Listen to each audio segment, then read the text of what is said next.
जो तौहीद सेंटर से अल्लाह का शुक्र अदा कीजिए और हम लोग शुक्र अदा करें, आप सब लोग भी जैसे भी हो, उल्टे सीधे गिरे पड़े जो भी जवान बेचारे हेल्प कर देते हैं हमारी, और वो लोग हमसे ज़्यादा करते हैं। अब तो मैं कुछ नहीं करता हूँ, मैं कहता हूँ सारे बच्चे करते हैं। किताब जो नमाज के सिलसिले में छपी है उसमें शक्कियात नमाज आखिरी जगह आप पाएंगे, और उसमें एक चीज़ है वो जो क्या आप करते हैं मोबाइल से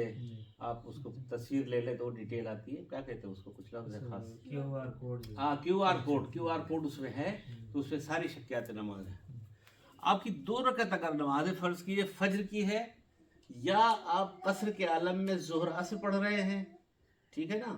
या और कोई 2 रकत की ऐसी नमाज फ़र्ज़ कीजिए अभी कल ही रात में जो हम लोगों ने पढ़ी है चांद गहन वाली, अगर 2 रकत के पहली और दूसरी में शक हो नमाज बातिल है, ठीक है ना,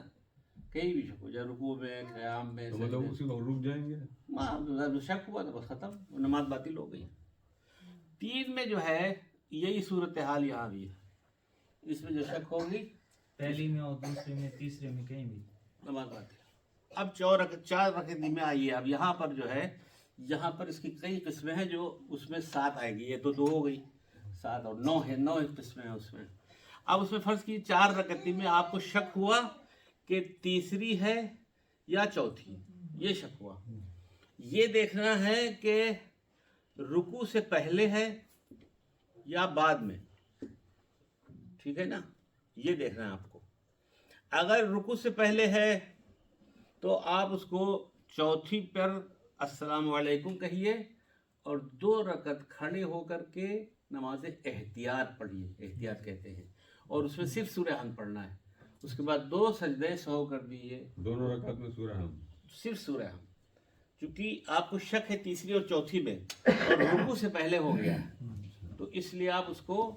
3 और 4 में करके 2 रकत एहतियात पढ़िए और 2 सजदे सहो। 2 सजदे सहो का तरीका क्या है, जब नमाज एहतियात दोनों आप पढ़ लीजिए तो फिर नियत करके बैठे बैठे नियत करके 2 सजदे सहो करता हूँ मैं या करती हूँ मैं,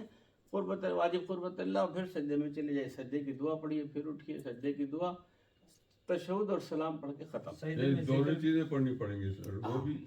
सजदे साहिब भी और वो भी। अब अगर रुकू के बाद आपको शक होता है कि तीसरी है या चौथी, तो इसको चौथी रकत करार दे करके 1 रकत आपको जो है नमाज एहतियात पढ़नी है। खूब समझ लीजिए इसको, अगर चौथी रकत है और उसके आखिर में रुकू के बाद आपको शक हो, रुकू के बाद है या सजदे में चले गए या सजदे से उठ गए, तशहुद बैठे हुए पढ़ रहे हैं, सलाम पढ़ रहे हैं, और ये ख्याल है कि तीसरी है या चौथी, ये बिल्कुल आखिरी मरहले में, तो उसको आप चौथी करार दे करके बैठ के और उसके बाद नमाज खत्म कीजिए, फिर खड़े होके 1 नमाज एहतियात और फिर सजदे से, ठीक है, ये तो हो गया। अब इसकी और भी सूरतें हैं जो सारी भी दोबारा पढ़ सकते हैं शुरू से ही। नहीं, हर चीज का एक तरीका है, वो नहीं जो डॉक्टर ने दवा दी है ना, वो इकट्ठे सारी दवा नहीं खाने, एक सुबह खाने की है, एक दोपहर खाने की, नहीं वो आप बाद में पढ़ लीजिए एहतियातन, तो कोई हर्ज नहीं, लेकिन ये सोचे कि गलती कर दी है छोड़ो इसको, कहाँ चलो फिर से पढ़ते, वो नहीं है, वो पढ़ना वही है कि डॉक्टर ने कहा जो सुबह दवा है सुबह खाइए, जो दोपहर खाइए। अगर फर्ज कीजिए वहाँ साहब जैसे कह रहे हैं, अगर ऐसा करता है इंसान तो नमाज तो उसकी हो जाएगी ना, हो तो जाना चाहिए, इंशाल्लाह हो जाएगी, एक बार है उस पर अमल नहीं किया तो हुक्म खुदा गुनाह होगा जी। इसमें 4 रकत नमाज में अगर पहले दूसरी रकत में वो हो जाए कंफ्यूजन हो जाए, वो तो वो पहली 2 रकत में वो तो फिर नमाज बातिल नहीं। लेकिन तीसरी में होगी तो भी बात, हाँ तीसरी चौथी में फिर ये तरीका आएगा, ये तीसरी चौथी में